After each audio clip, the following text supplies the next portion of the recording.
ইমানি জীবন ইমানি মরণের 5 নম্বর শর্ত মেসওয়াক করা। ভাই সবাই মেসওয়াক কিনবেন, 5 ওয়াক্ত নামাজের আগে শুধু মেসওয়াক করবেন এমন না, আরো হাদিস শুনেন, দেখবেন আপনারা অবাক হয়ে যাবেন যে মেসওয়াকের এত গুরুত্ব ইসলামে। 3 নাম্বার, মেসওয়াক নবীজি অধিকাংশ সময় করতেন, শুধু নামাজের সময় তো করতেনই, অধিকাংশ এমনি নবীজি মেসওয়াক করতেন। সুবহানাল্লাহ। ইমানি জীবন ইমানি মরণের 5 নাম্বার উপায় মেসওয়াক করা। জোরে বলেন কি করা? এই দিক তাকান, কি করা? মেসওয়াক করছেন নি 5 ওয়াক্ত আজকে সবাই? হ্যাঁ, করেন নাই। এখন মেসওয়াকের ব্যাপারে 13টা কথা বলবো। কয়টা? মন দিয়ে শুনেন, মহিলাদেরকেও মেসওয়াক করতে বলবেন। মেসওয়াকের ব্যাপারে 13টা কথা। 1 নাম্বার, মেসওয়াকের ব্যাপারে রাসূল আকরাম সাল্লাল্লাহু আলাইহি সাল্লামকে হুকুম করা হয়েছে। এই ব্যাপারে 2টা দৃষ্টান্ত দিব, সহিহুল জামে হাদিসের কিতাব। 1 নাম্বার দৃষ্টান্ত হাদিস নাম্বার 1375 নাম্বার হাদিস। এই হাদিসের বর্ণনাকারী আনাস ইবনে মালিক রাদিয়াল্লাহু তাআলা। দেখেন কি কয়। عن أنس بن مالك رضي الله تعالى عنه قال قال رسول الله صلى الله عليه وسلم আমাদের দিকে তাকান। আল্লাহ নবী বলেন, উমিরতু বিসওয়াক, আমাকে মেসওয়াকের ব্যাপারে এত বেশি আদেশ করা হয়েছে, হাত্তা খশিতু আন আদরাদা, আমি ভয় পেয়ে গেলাম মেসওয়াক করতে করতে না জানি আমার দাঁতগুলা পড়ে যায়।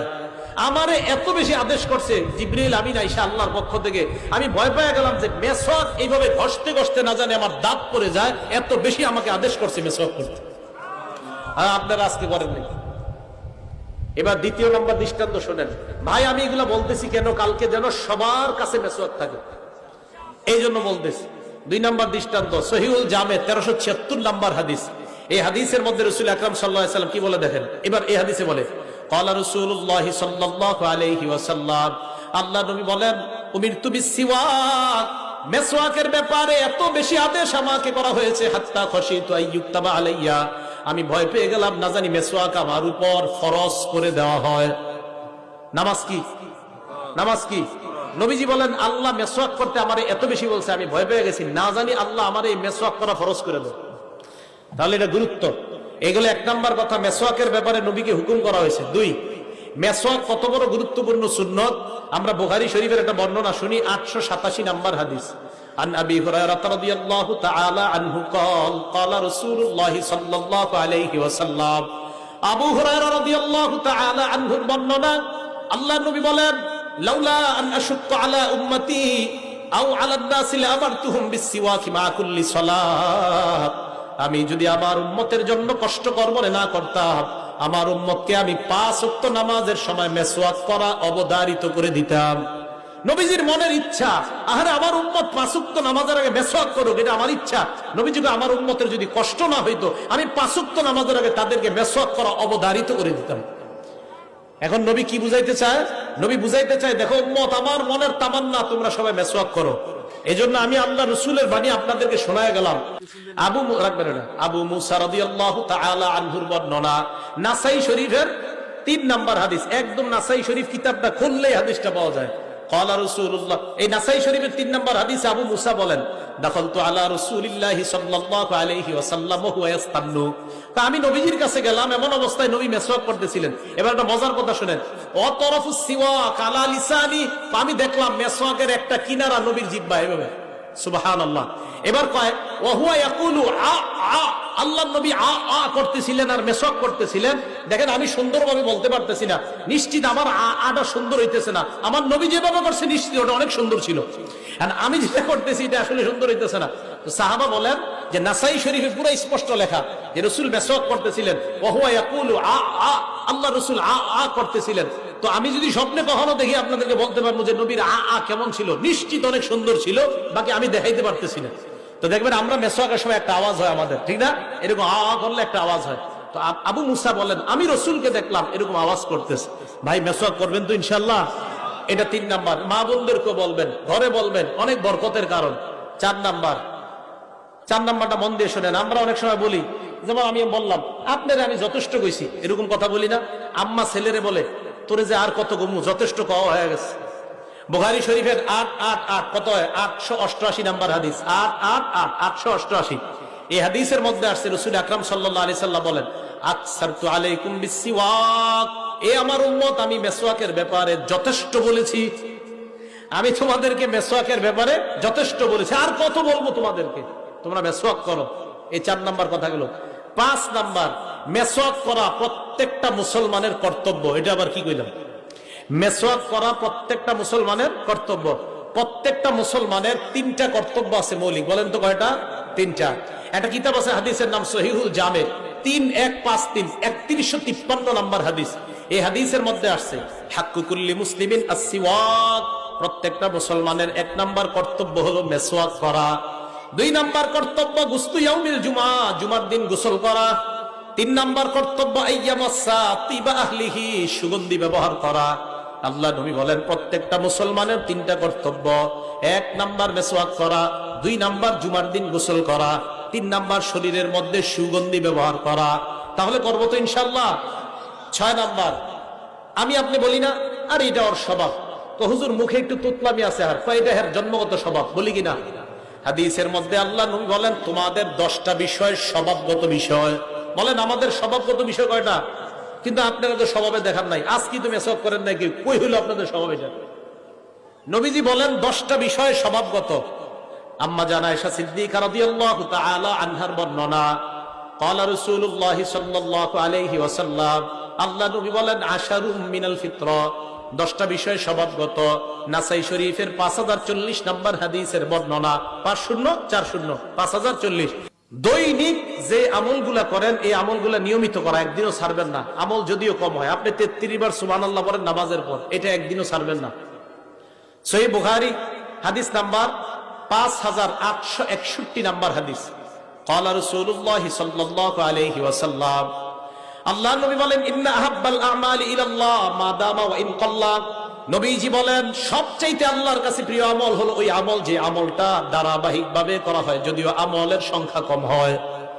ধারাবাহিকভাবে আমল করা, আমলটা যদিও কম হয়, প্রত্যেক দিন আল্লাহ রাসূল সাল্লাল্লাহু আলাইহি সাল্লাম বলেন যে আমল যদিও কম কিন্তু ধারাবাহিক, আপনি প্রতিদিন 10 বার দুরূদ শরীফ পড়েন, এটা একদিনও ছাড়বেন না, বরং 11 বার বাড়ানোর চেষ্টা করেন, এটা কোনোদিনও ছাড়বেন না।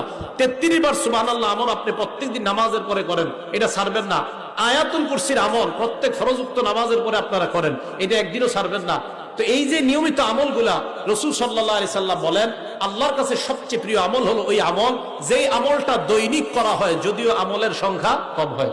তাহলে ইমানি জীবন, ইমানি মরণের 2 নাম্বার শর্ত, আমল কম হোক, নিয়মিত করা। 3 নাম্বার, আল্লাহ ওয়ালাদের মজলিসে বসা। বলেন তো কাদের মজলিসে বসা? আল্লাহ ওয়ালাদের মজলিসে বসা, এটা হলো 3 নাম্বার। এটা মন দিয়ে শোনেন, সূরা তাওবা আয়াত নাম্বার 119 আল্লাহ বলেন ইয়া আইয়ুহাল্লাযীনা আমানুত্তাকুল্লাহা ওয়া কুনু মা'আস সাদিকিন, হে ঈমানদারগণ তোমরা ঈমান আনো, তাকওয়া অবলম্বন করো, ওয়া কুনু মা'আস সাদিকিন, আল্লাহ ওয়ালাদের সাথে উঠা বসা করো। আল্লাহ ওয়ালাদের সাথে উঠা বসার দৃষ্টান্ত আল্লাহ নবী বুখারীর বর্ণনায় বলেন, সহিহ বুখারীর 2101 নম্বর হাদিসের বর্ণনা, আল্লাহ রাসূল সাল্লাল্লাহু আলাইহি ওয়াসাল্লাম বলেন মাসালুল জালিসিস সালিহি ওয়াল জালিসিস সু কামাসালি সাহিবিল মিসকি ওয়া কিরিল হাদ্দাদ। আল্লাহ রাসূল বলেন তোমাদের সন্তান খারাপ সঙ্গীর সাথে উঠা বসা করে নাকি ভালো সঙ্গীর সাথে উঠা বসা করে? রাসূল আকরাম সাল্লাল্লাহু আলাইহি ওয়াসাল্লাম বলেন খারাপ সঙ্গী আর ভালো সঙ্গীর দৃষ্টান্ত এই ব্যক্তির মতো, যেই ব্যক্তি আতর বিক্রেতার কাছে যায় এবং কামারের কাছে যায়। আল্লাহ নবী বলেন তুমি যদি আতর বিক্রেতার কাছে যাও তাহলে তোমার 2টা লাভের একটা লাভ হবে, ইম্মা তাশতারিহি, হয়তো তার কাছ থেকে আতর কিনবা, ওয়া ইম্মা তাজিদু মিনহু রিহান তাইয়্যিবা, আতর বিক্রেতার কাছে যখন তুমি যাও হয়তো তার কাছ থেকে তুমি টাকা থাকলে আতর কিনবা, আর যদি তোমার কাছে টাকা না থাকে অন্তত তার কাছ থেকে ফ্রি তুমি আতরের গ্রান পাইবা। আল্লাহ নবী বলেন ভালো মানুষের সঙ্গ গ্রহণ করার লাভ হলো এইটা, ভালো মানুষের কাছে যদি যাও তুমি যদিও ভালো হতে না পারো, ভালো হওয়ার নিয়ম কানুন তুমি জানতে পারবা। ভালো মানুষের সাথে উঠা বসা করা। আপনি খেয়াল রাখবেন আপনার সন্তানটা উল্টা পাল্টা মানুষের সাথে যেন না চলে, আপনার সন্তানটা খারাপ মানুষের সাথে যেন না চলে, এই ব্যাপারটা আপনাকে খেয়াল রাখতে হবে। এবার রাসূল সাল্লাল্লাহু আলাইহি সাল্লাম বলেন তুমি যদি খারাপ মানুষের সাথে চলো তোমার দৃষ্টান্ত হলো কামারের মতো।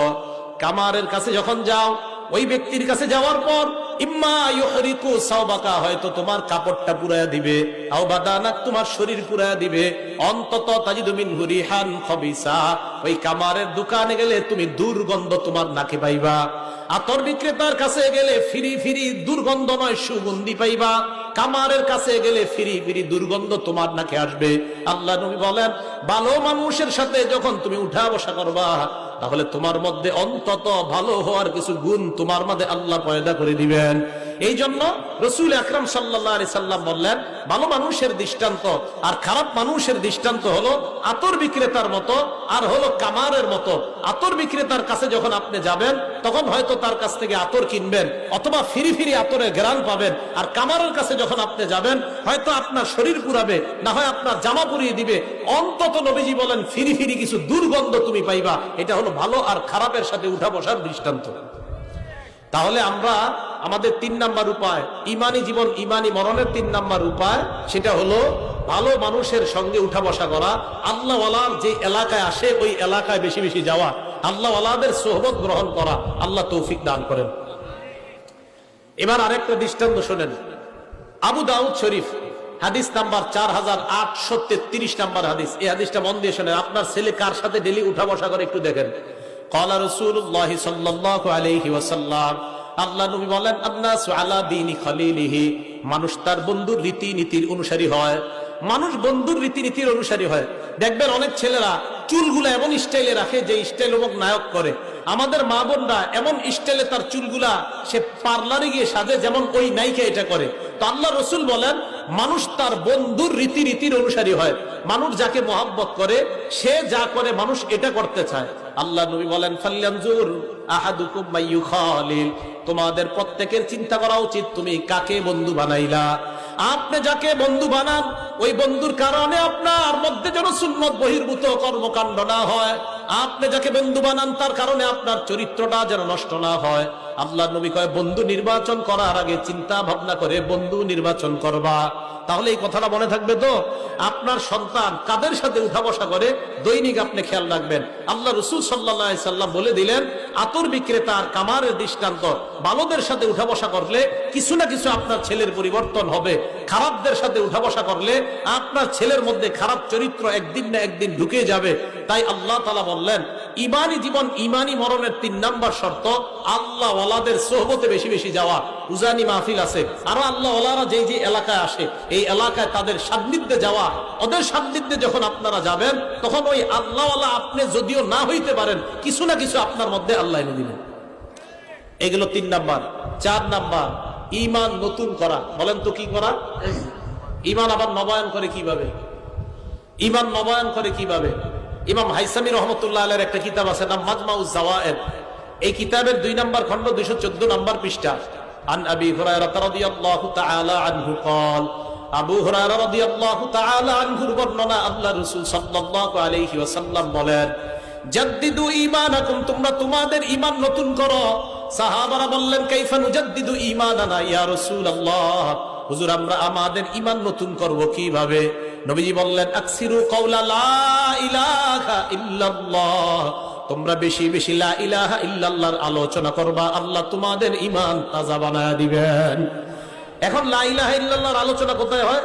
দাওয়াত ও তাবলীগের তালিমে যাবেন, এদের গাছতে যাবেন, অথবা হালকায় যে জিকিরগুলা হয় এই জিকিরে যাবেন, অথবা মাদ্রাসার যে মজলিসগুলা হয় এগুলাতে যাবেন, ইসলাহি মাহফিলগুলাতে যাবেন, আশেপাশে যে মাহফিলগুলা হয় এগুলাতে যাবেন। তাহলে আল্লাহ তাআলা ঈমান তাজা করে দিবে, নতুন করে দিবে। এখন যে আলোচনাটা ঢুকবো এটা মন দিয়ে শুনবেন।